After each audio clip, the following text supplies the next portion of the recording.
Imagine if the following happened. No more rap music being played on WBLS in 1984 anymore, ever.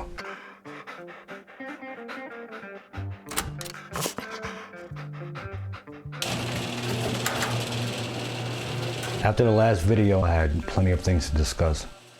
Then it hit me while I was about to walk my cat Scribbles. I gotta talk about the god pops of hip hop, Mr. Magic. Good evening to your super listeners. How you doing tonight, all you fly guys and fly girls? Welcome once again to the world famous Mr. Magic, Rapper Jack, and of course I am. Some parts of this are such a pain in the neck to talk about that every time I think about it, I get disgusted. So why not give you some context? 1982 WBLS were pretty solid with their ratings and needed a solution to the problem of 98.7 KISS gaining ground via younger listeners. Pretty messed up because this is the same station that started playing D-Train, Alicia Myers, Shannon, and Madonna before damn near everyone else back in the day. Remember when we all thought Madonna was his sister? I mean, yeah, I thought she was too. In this time frame though, Frankie Crocker was the program director, and Frankie had a musical director named Mae James. Mae has a daughter who constantly stayed up well past midnight listening to the radio, with that same radio under her pillow on the low. So naturally, Mae's wondering what the hell has her daughter so caught up that she probably risked getting put on punishment for staying up past Betty by. Turns out that her daughter was listening to some dude named Mr. Magic and his rap show on WHBI. Magic would personally buy airtime on WHBI because it wasn't commercial radio, but he did believe in the growing hip-hop culture and loved rap music. Having been on at HBI for a few years already, his show didn't start off playing mostly rap music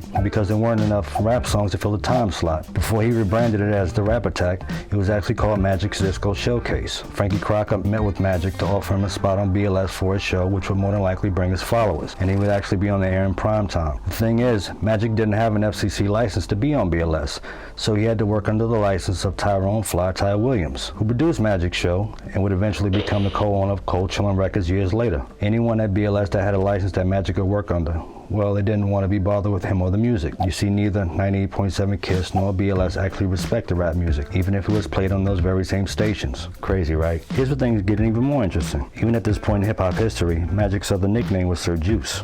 This we all knew. But the original Juice Crew? Well, here's where that old wow moment comes in. Most folks like me would start rambling off names like Roxanne Shante, Craig G, Tragedy, MC Shan, Bismarck, etc., etc. You already know. But I'm talking the original Juice Crew. That's these dudes. Curtis Blow, the Fat Boys, Melly Mel, Grandmaster Flash, DJ Junebug, and Sal, the owner of the Disco Fever. You see, Magic would hit up the Disco Fever and the Boogie Down quite a bit. If you frequently went there and had celebrity status as an MC, DJ, or radio personality, you were more than likely considered part of the Juice Crew. With Magic and Fly Ty Williams on board BLS now, Magic needed a DJ for his show, and he wanted DJ Junebug, who was a prominent DJ at the Fever. However, Junebug was found dead in the Bronx. As great a DJ as he was, to the point that he had the ear of Curtis Blow and the crowd at the Fever, Junebug was also into extracurricular activities, and it seemed to catch up to him. With Junebug's tragic passing, Magic was desperate for someone to be his turntable DJ on the Rap Attack, and was introduced to Marley Marl by way of Dr. Bob Lee. The first time Magic asked Marley to be his DJ, Marley point blank turned him down as they didn't exactly get along from the jump, and that lasted a while. When he asked again, with the proposal of Marley earning more money as opposed to being a club DJ, Marley jumped at the chance, especially with millions of Magic's listeners ready for some orgasms. Yet even that was a problem, because Marley didn't have his FCC license either, and technically didn't work at BLS. Frankie Crocker and Magic bumped heads quite a bit over this, until Crocker gave in and gave Marley a shot. For a few years, things worked out fine until the chemistry between Magic and Marley was undeniable. However, Murphy's Law still applies to any and everything. This is 1984, a good year for rap music and the hip-hop culture on a whole, despite the crack and AIDS epidemic on the rise with no slowing down. It's Yours was a hit, Rock Box was a massive hit, Divine Sounds dropped Do or Die Bet style rep in Brooklyn harder than times in 1929. Beat Street had come out in June of that year, with Wild Style having dropped a year previously. Magic, Marley, and Ty had gotten BLS some incredible numbers. Red Chuck and the Latin Rascals were on KISS handling business, so all should be good, right? Nope.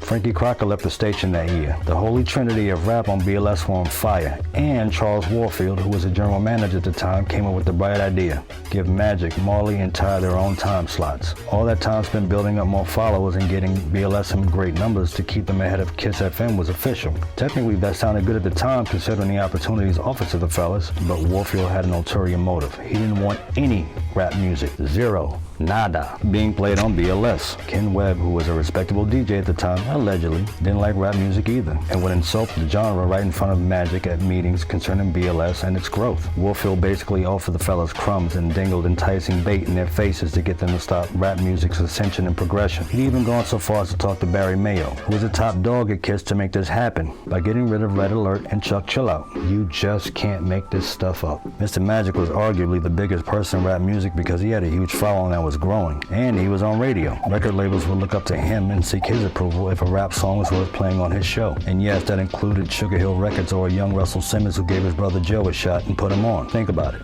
The overall ramifications of this are mind-blowing. Warfield's decision was a slap in the face to the hip-hop community, and it will make you question why would the station choose to turn its back on a genre that was rapidly gaining traction. The fallout was particularly devastating for Mr. Magic, who would not only lose a huge platform, but also his ability to support and promote the artists he believed in, like he did with Divine Sounds of the Fearless Four. Check the credits on a Fearless Four album. M Squared is Mr. Magic. You can question if the exclusion of rap music was driven by commercial concerns or a lack of understanding about the cultural significance of hip-hop itself. To understand the motivation behind WBLS's decision, you probably have to consider the socio-political climate at the time. With rap music gaining increasing attention and sometimes controversial subject matter, the station may have faced pressure from advertisers and conservative groups. Ronald Reagan was president, remember? Although Jesse Jackson tried his hand by campaigning for the big chair that same year. Then you actually have advertisers that had the mentality that black folks didn't actually buy their products, like Macy's as an example. As a response to Warfield's decision to go through with this, Mr. Magic, along with the reluctant Marley and Ty, leaves WBLS to go back to HBI. Being pissed about this fueled Mr. Magic because at the time, he could see what no one else was seeing, a future with neighborhood entertainers that could express themselves, and he wasn't getting paid an insane amount of dollars to do it either. He believed in this, and no one could tell him any different. Dude was a serious visionary, and if it wasn't for him, there would have been no Marley Marl on radio to produce the instant classics we grew up on. No Biz, G-Rap, no Rakim, no Big Daddy Kane, no producers and beat makers to be inspired by Marley,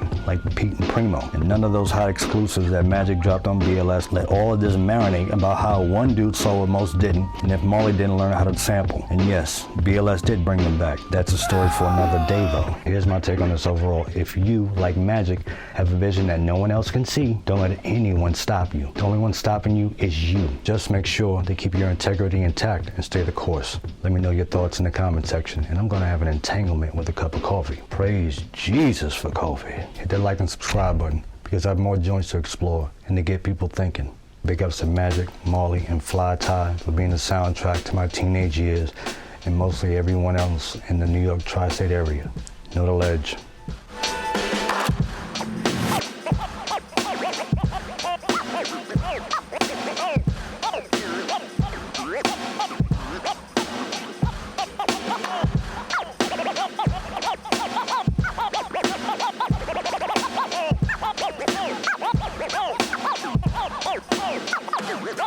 Oh!